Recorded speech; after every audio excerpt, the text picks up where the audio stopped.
बताइए। मैं फिलोसफर नहीं हूँ। ये तो आप अगर आपने इतिहास पढ़ा हो तो आप जानते हैं जैन धर्म बहुत पुराना, और जैन धर्म के साथ ही हम चंद्रगुप्त मौर्य को देखेंगे तो उन्होंने जैन धर्म स्वीकार किया, यानी कि जैन धर्म का अस्तित्व था। और फिर सम्राट अशोक ने बौद्ध धर्म स्वीकार किया 2200 साल पहले, यानी कि इसका भी अस्तित्व था। तो मैं किसी धर्म पर टिप्पणी नहीं कर रहा हूँ, जिसके प्रमाण है।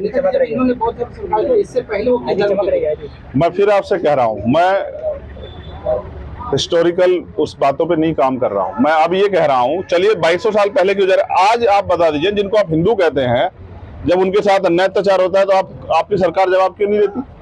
आपकी सरकार क्यों नहीं खड़ी होती? जब दलितों की खाल खींची जा रही है, आदिवासियों खाल खींचे, तब सरकार क्या कर रही है?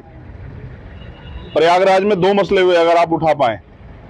एक बच्चा जिसके साथ अन्याय हुआ वो ब्राह्मण परिवार का था, उन्होंने अपनी डेड बॉडी को सड़क पर रख के प्रदर्शन किया, उनको उनकी सारी मांगे पूरी। दूसरा बच्चा जो है वो पासवान परिवार का था और उनको मार के भगा दिया गया, उन पर मुकदमे लिख दिए गए। ये है सच्चाई। मैं सबके साथ न्याय चाहता हूं, लेकिन न्याय के नाम पे अगर दलितों को, पिछड़ों को, मुसलमानों को, ईसाइयों को, बौद्धों को अगर सताया जाएगा तो ये इसके खिलाफ फिर संघर्ष हमारा जारी रहेगा। G20 को कैसे देखते हैं? अच्छी बात है, मगर G20 की आड़ में देश की जो बुनियादी समस्याएं हैं या देश का जो खस्ता हाल, उसको बैनर के पीछे छिपाना नहीं चाहिए। प्राइम मिनिस्टर को दिखाना चाहिए दुनिया को कि हमने देश में, हम अभी तक दिल्ली को भी सही तरह सवार नहीं पाए, जो देश की राजधानी। आप समझ रहे हैं, मैं दिल्ली से आया हूं, बड़े बड़े बैनर लगे हुए हैं, उनके पीछे गरीबों की झोपड़ियां है जिनको छिपाया गया है। उनके पीछे वो जगह है जहां देखकर एहसास होता है कि हम जो है अभी भी 100 साल पीछे हैं दुनिया के हिसाब से। तो उनको छिपाने से काम चलेगा, उनको बुनियादी काम करना चाहिए। प्राइम मिनिस्टर पे कोई किसी परमिशन की जरूरत नहीं है कि कोई परमिशन देगा कि उन पे कोई बजट की कमी है। सब कुछ है लेकिन नीयत नहीं है, क्योंकि गरीब अगर अपने पैरों पे खड़ा हो जाएगा तो कोई उसे गुलामी नहीं करा पाएगा। Thank you. जी आप अभी तो आप क्या पूछते हैं, सिद्धार्थनगर में क्या पूरा फैसला?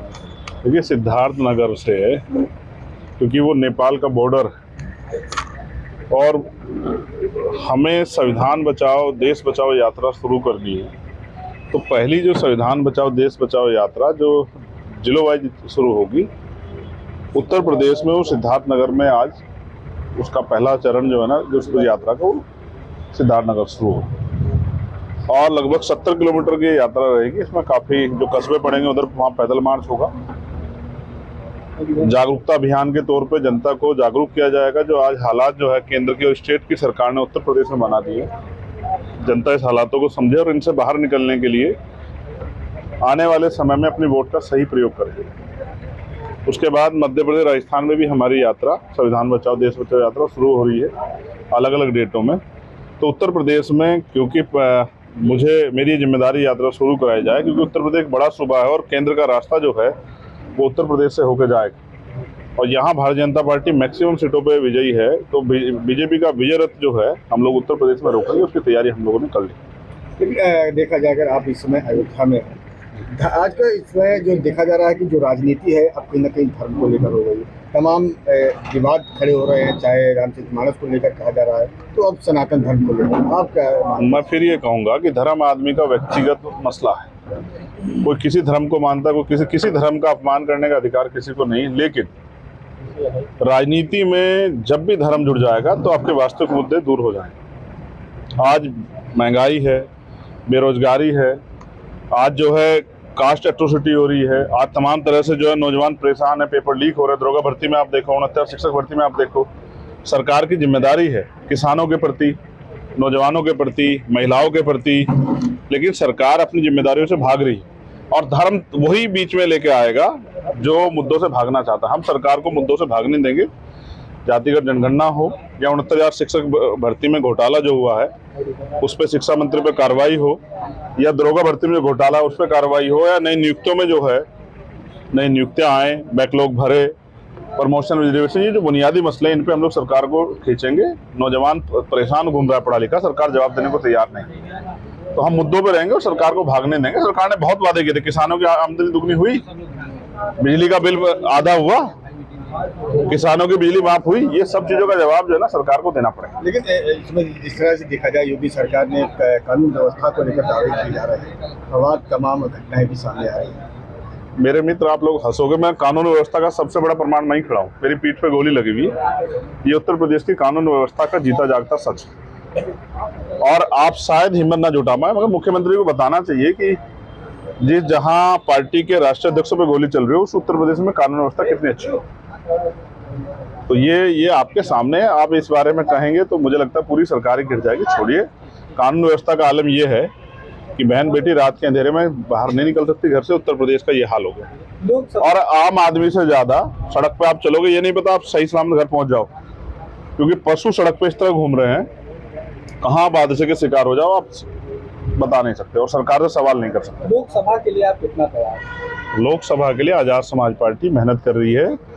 यही संविधान बचाओ यात्रा जो है लोगों में जागरूकता पैदा करेगी और वंचित तबकों को जोड़ने काम करेगी। अयोध्या को लेकर क्या दावे हैं? जिस तरह से योगी, कहीं ना कहीं योगी सरकार का दावा है कि अयोध्या को सजा रही है, तो कहीं ना कहीं अयोध्या पर वो अपना एक अधिकार जता। पूरा उत्तर प्रदेश ही सजना चाहिए, लेकिन उत्तर प्रदेश तब सजेगा जब उत्तर प्रदेश का नौजवान, किसान, महिलाएं, कमजोर तबका खुशहाल होगा, जब रोजगार होगा, जब जो है लोगों की आमदनी बढ़ेगी। महंगाई तो खूब बढ़ रही है, सरकार को सोचना चाहिए कि लोग खुशहाल कैसे हों। भारत और इंडिया क्या कहना चाह रहे हैं? देखिए, इंडिया दैट इज भारत। और मैं ये कहता हूँ जब ये कॉन्स्टिट्यूशन एस्टेब्लिश्ड हुआ तब से हम लोग इसको सुनते आ रहे हैं। आज सरकार इन पे जो है इन मुद्दों पे चर्चा कर रही है, लेकिन इनसे भी ज्यादा मुद्दों पे चर्चा होनी चाहिए। चाहे वो इंडिया अलायंस बनाओ जिसके बारे में सरकार बोल रही है, उस अलायंस को भी मुद्दों बात करनी चाहिए और सरकार को मुद्दों बात करनी चाहिए। सच ये है कि बहुत सारी सरकारें उत्तर प्रदेश में और देश में रही, लेकिन अभी तक बुनियादी मुद्दे यानी कि रोटी कपड़ा मकान की व्यवस्था भी आम आदमी के लिए नहीं हो पाई। आप अपने क्षेत्रों में जाकर देखोगे, आज भी कच्चे मकान मिल जाएंगे, आज भी आपको ऐसे घर मिल जाएंगे जिन पे इलाज के लिए पैसे नहीं है, जिन पे अपने बच्चों को पढ़ाने के लिए पैसे नहीं है, जिन पे शादी करने के लिए पैसे नहीं है। ये जो बुनियादी मुद्दा, हम चांद पे जाने की बात कर रहे हैं, बहुत अच्छी बात है, गर्व होता है कि हम चांद पे चले गए, लेकिन यहाँ जो देश में अभी जो है, जो कमजोर लोग, जो गरीब लोग परेशान है, उनके बारे में सरकार को सोचना चाहिए। आप समर्थन करते हैं भारत का? मैं जिस देश में पैदा हूँ उसका समर्थन नहीं करूँगा। इंडिया और भारत को लेकर मैं फिर ये कह रहा हूँ, ना तो मोदी जी ठेकेदार हैं, ना कोई और ठेकेदार है। ये देश जो है किसी एक पार्टी से नहीं है, ना ही अलायंस से। ये देश तब से था, जब से दुनिया तब से देश, और जब इसका नाम भारत है तो जब तक हमारे शरीर में जान है हम अपने देश के साथ खड़े। लोकसभा चुनाव में आप मोदी जी के विपक्ष में खड़े होना चाह रहे थे, फिर भी हम नहीं करेंगे, क्या कहना है? नहीं, हम तो अपने लोगों के लिए खड़े होना चाह रहे हैं, क्योंकि किसी की भी सरकार रही हो, हमारे लोगों को तो जो है ना वो सुविधाएं, अवसर और सबसे ज्यादा जो जरूरत है संरक्षण की, वही नहीं मिला अभी तक। आज भी एनसीआरबी का जो डाटा कहता है 50,000 महिलाओं का रेप हत्या होती है। कौन महिलाएं हैं? इसकी भी जांच जो है सरकार के लोग करके आंकड़े जारी करने चाहिए, किन जातियों की महिलाएं। आज भी उत्तर प्रदेश में देश का दलित, पिछड़ा, आदिवासी, अल्पसंख्यक समाज जो है जुल्म, जाति, अन्याय, अत्याचार का शिकार हो रहा है। संविधान तो ये भी कहता है कि धार्मिक रूप से गैर बराबरी नहीं हो सकती है, लेकिन आप क्या मुसलमानों के साथ गैर बराबरी नहीं कर रहे हैं? क्या आप सिखों के साथ गैर बराबरी नहीं कर रहे हैं? क्या आप ईसाइयों के साथ, बुद्धिस्टों के साथ गैर बराबरी नहीं कर रहे हैं? आपको अपनी छोटी छोटी बात पर रोना आ जाता है। मुझे बताओ, यहाँ बुद्ध विहार या भगवान बुद्ध से जुड़े कोई कार्यक्रम होता है, बजरंग दल के लोग जाके वहां लाठी चला देते हैं, मूर्तियां गिरा देते हैं, जाके चर्च को जो है ध्वस्त कर दे रहे हैं। इस पे सरकार क्यों नहीं बोल रही?